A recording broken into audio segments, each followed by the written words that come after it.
Cesaro, the professional, a focus technician from PG era, that's between 2008 to 2014. Well, he was one of the mid-card superstars during that period.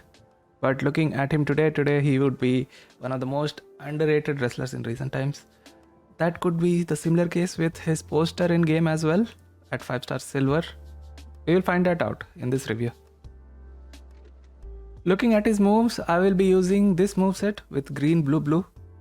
Inverted suplex deals 33.7k and makes 2 random 3-turn countdown gems that will give 8 random green gems each. These countdown gems become 3-turn only at 5-star, otherwise until 4 stars it's 5-turn. Tornado DDT deals 44.7k and decreases your countdown timer by 3. Cesaro's swing deals 27.7k and destroys 5 random green gems.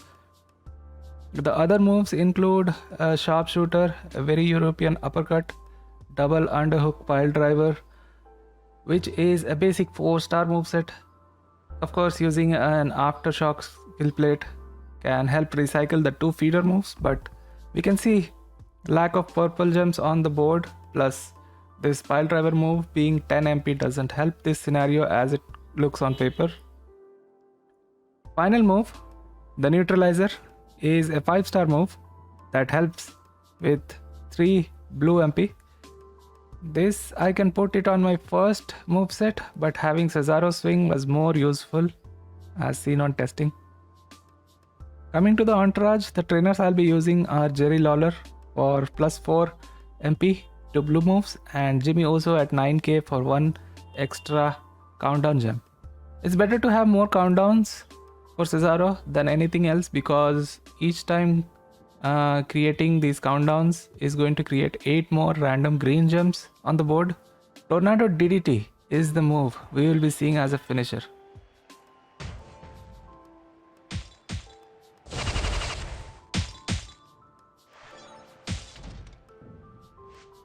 Talking about countdowns, the best coach would be veteran tech Cena, in place of Jey Uso, that is.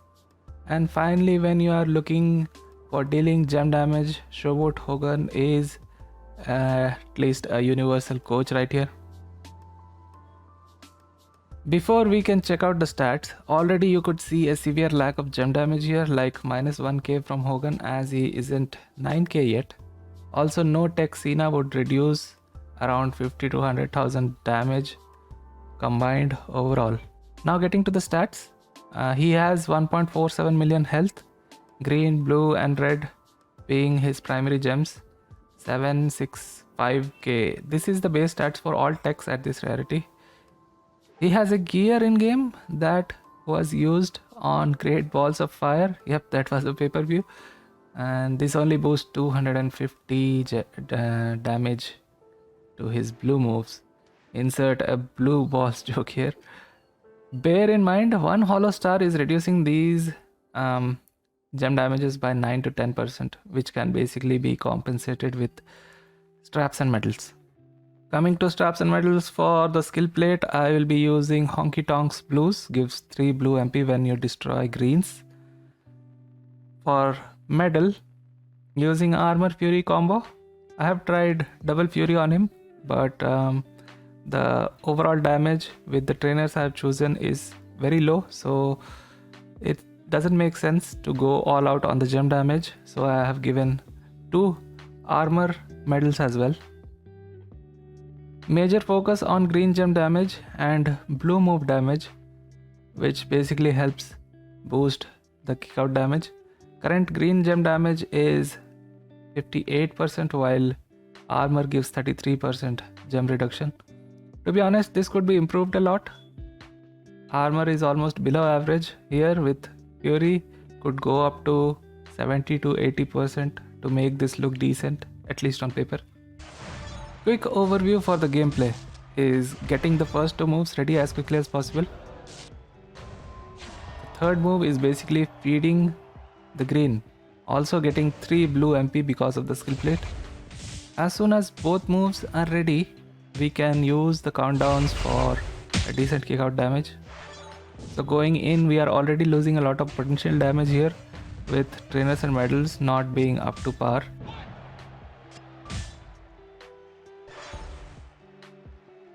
First opponent faced during testing was modern era tech Drew, who basically destroyed Cesaro in most of the matches.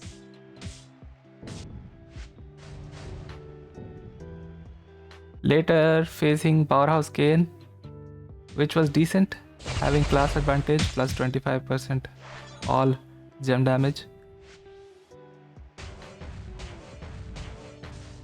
Similar case against Motu, Triple H and Powerhouse Drew. It was okay, not too good, but Cesaro did win all these matches, except for Tech Drew, that is.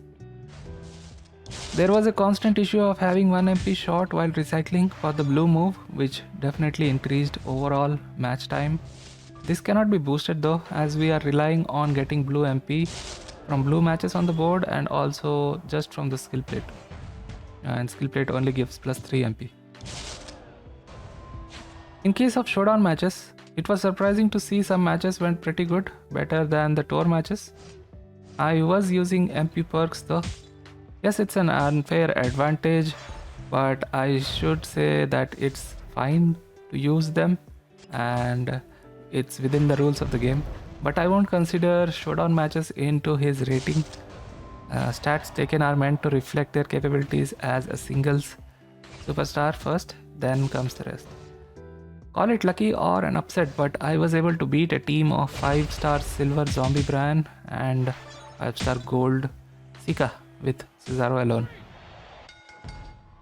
For the stipulation tours, which is basically why he was built up before considering him for a review, I should say that he is a good choice for green color clash, making and destroying around 75 plus gems. Anything above 60 is good actually, just need a stipulation promoter to help with the bonus points. In this case, Cesaro needs Powerhouse Orton.